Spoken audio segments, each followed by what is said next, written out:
സമാധാന കരാർ ഒപ്പുവയ്ക്കാനുള്ള സെലൻസ്കിയുടെ നിയമപരമായ അധികാരം ചോദ്യം ചെയ്ത റഷ്യ അലാസ്കയിലെ ട്രംപ് പുടിൻ കൂടിക്കാഴ്ചയിലെ ധാരണകളിൽ വെള്ളം ചേർക്കാൻ യൂറോപ്യൻ നേതാക്കൾ ശ്രമിക്കുന്നതായി റഷ്യയുടെ ആരോപണം. വിശദാംശങ്ങളുമായി നമ്മുടെ പ്രതിനിധി മധു കൊട്ടാരക്കര ന്യൂജേഴ്സിയിൽ നിന്ന് ചേരുകയാണ്. മധു, എന്താണ് റഷ്യ ഇതുമായി ബന്ധപ്പെട്ട് നിലപാട് വ്യക്തമാക്കുന്നത്?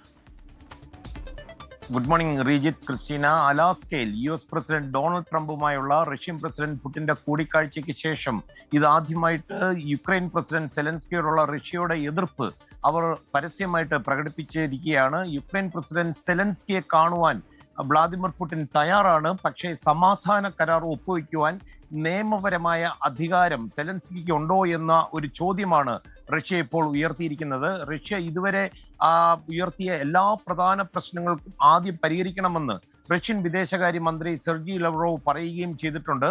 അലാസ്കയിലെ ഈ ഡൊണാൾഡ് ട്രംപ് പുടിൻ കൂടിക്കാഴ്ചയിലെ ധാരണകളിൽ അതുപോലെ വെള്ളം ചേർക്കുവാൻ യൂറോപ്യൻ നേതാക്കൾ ശ്രമിക്കുന്നതായിട്ടുള്ള ഒരു ആരോപണവും റഷ്യ ഉയർത്തുന്നുണ്ട്. സെലൻസ്കിയോ അല്ലെങ്കിൽ ഈ രാജ്യങ്ങളുടെ നേതാക്കളോ സമാധാനത്തിന് ആത്മാർത്ഥമായി ആഗ്രഹിക്കുന്നില്ല. ഭാവിയിലേക്കുള്ള ഏതൊരു കരാറും ഒപ്പുവെക്കുവാൻ അധികാരമുള്ള യുക്രൈൻ പ്രസിഡന്റിന് മാത്രമേ സാധിക്കുകയുള്ളൂ.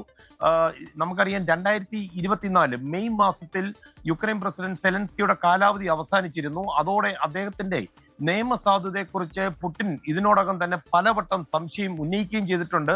എന്നാൽ ഈ യുദ്ധം നടക്കുന്നത് കാരണം പുതിയൊരു പ്രസിഡന്റ് തെരഞ്ഞെടുപ്പ് അവർക്ക് നടത്തുവാൻ സാധിച്ചിട്ടില്ല.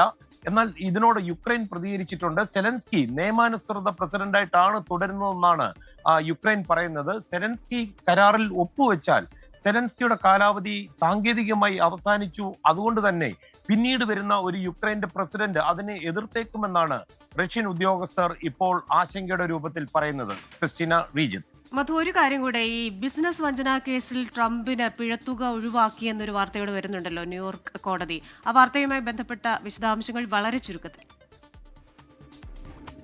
ക്രിസ്റ്റീന, ഡൊണാൾഡ് ട്രംപിനെ സംബന്ധിച്ച് അദ്ദേഹം പ്രസിഡന്റായി തെരഞ്ഞെടുക്കുന്നതിന് മുമ്പ് തന്നെ സാമ്പത്തിക ക്രമക്കേടുകളൊക്കെ ആരോപിച്ചുകൊണ്ടുള്ള ഒരു വലിയ വിധി, ഏറ്റവും വലിയൊരു പിഴ, അത് ഭരണഘടനയുടെ 8ാമത്തെ ഭേദഗതിയെ ലംഘിക്കുന്നതാണെന്ന് പറഞ്ഞുകൊണ്ട് ട്രംപിന് അനുകൂലമായിട്ടുള്ള ഒരു വിധിയാണ് ഇപ്പോൾ വന്നിരിക്കുന്നത്.